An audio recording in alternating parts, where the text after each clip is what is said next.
Kecelakaan yang dialami Kapolres Boyolali, AKBP Muhammad Yoga, di Tol Pemalang Batang pada Selasa 1 Oktober dini hari turut menewaskan 2 ajudannya.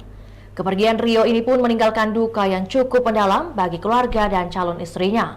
Prosesi pemakaman Rio dilakukan secara kedinasan di TPU Kampung Butuh, Kelurahan Mojosongo, Boyolali. Sementara itu pemakaman Bribda Fabrilian Dean Artono dilakukan di Dukuh Asem Growong, Desa Sembungan, Kecamatan Nogosari, Kabupaten Boyolali. Prosesi pemakaman dipimpin oleh Kapolsek Ngandong, AKP Anton Indarto. Sejumlah anggota keluarga korban pun tampak hadir di pemakaman tersebut.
Itulah tadi berita Hot News kita pada hari ini. Saksikan berita Hot News lainnya hanya di kanal YouTube dan Facebook Tribun Timur.